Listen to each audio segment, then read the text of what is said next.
Pria itu mengeluarkan cabai dari tasnya. Dengan gemetar, dia memberikannya kepada istrinya. Sang istri menangis sambil memegang cabai. Kemudian bawa anak ke kamar. Tak lama kemudian, terdengar suara tangisan bayi di dalam kamar. Kemudian sang istri berlari keluar dengan marah.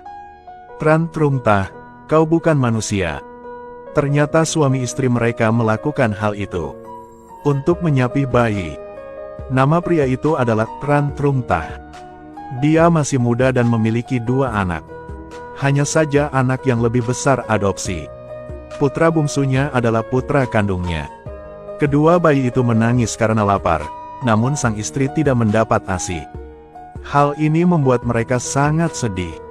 Setelah nenek mendengarnya, dia membawa seekor ikan dan memberitahu pria itu sebuah formula.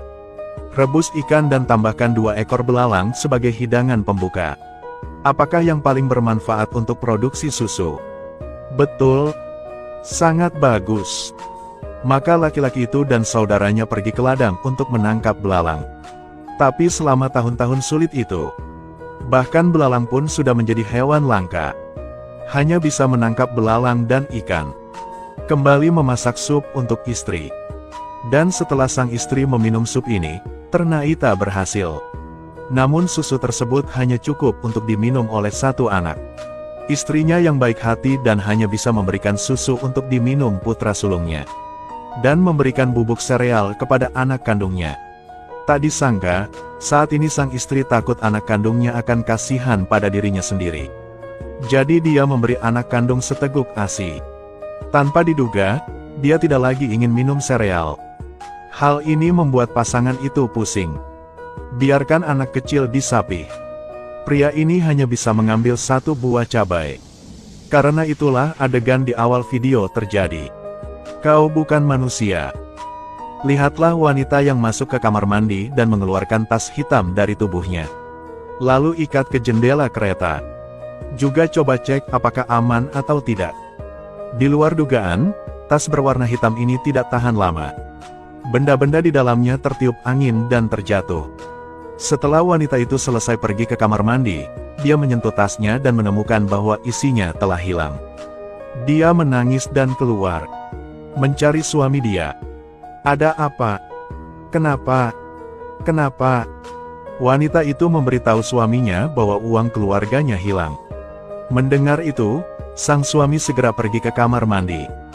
Suruh berhenti. Melompat ke bawah untuk cari. Untungnya, staf kereta menarik kembali. Tanya baru tahu. Ternyata pasangan tersebut pergi ke kota untuk menemui dokter untuk anak mereka. Uang di kantong 20.000 untuk pemeriksaan kesehatan anak. Jumlah uang pada saat itu adalah jumlah uang yang sangat besar. Kaki pria yang gelisah itu melunak. Di bawah saran staf, pria itu baru saja tenang. Ganti adegan. Kondektur mengandalkan kecepatan kereta dan waktu yang dibutuhkan wanita tersebut untuk pergi ke toilet. Hitung lokasi jatuhnya uang tersebut. Stasiun kereta Tusan. Dalam jarak 22 km. Hubungi polisi di stasiun kereta. Akhirnya menelpon kantor polisi kereta Tusan. Setelah polisi stasiun kereta menerima panggilan tersebut, mereka semua pergi ke rel untuk mencari. Namun tidak ada yang menyangka kalau orang yang menemukan uang itu adalah pemeriksa tiket kereta. Setelah dia selesai menghibur pasangan itu, dia kembali beristirahat. Namun setiap kali menutup mata, sebuah gambar akan muncul. Pasangan itu menangis sehingga mereka memanfaatkan kereta yang berhenti di pemberhentian berikutnya. Dia diam-diam turun dari kereta. Ambil senter dan lihat sekeliling. Tanpa diduga, saat memasuki terowongan, seseorang muncul di seberang. Dia kaget. Tanpa diduga, ketika tiba, menemukan bahwa itu adalah pekerja pemeliharaan. Setelah dia menceritakan situasinya padanya, keduanya langsung mencari bersama. Kemudian di pintu keluar terowongan, mendeteksi sekantong uang yang terjatuh. Dia mencoba buka dan lihat. Di dalamnya memang ada setumpuk uang yang tebal.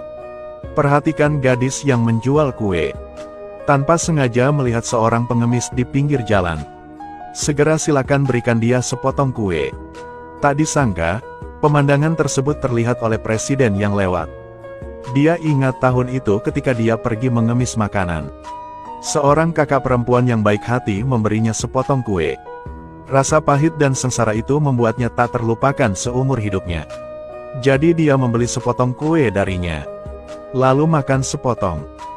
Di luar dugaan, hanya makan satu potong. Merasa tidak enak. Hanya untuk rasa kuenya. Sama seperti rasa kue yang diberikan kakak perempuannya tahun itu.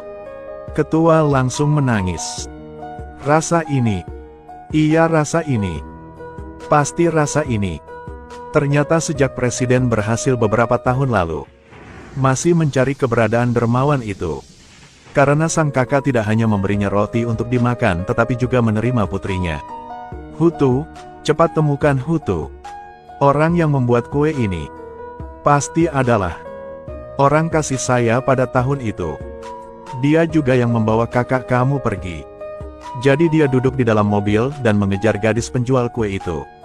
Dalam sekejap, dia sampai di rumah gadis itu. Seorang wanita tua menarik perhatiannya. Setelah presiden melihat dari atas ke bawah, pemandangan di depan matanya membuatnya tertegun dan dia langsung mengenali wanita tua di depannya.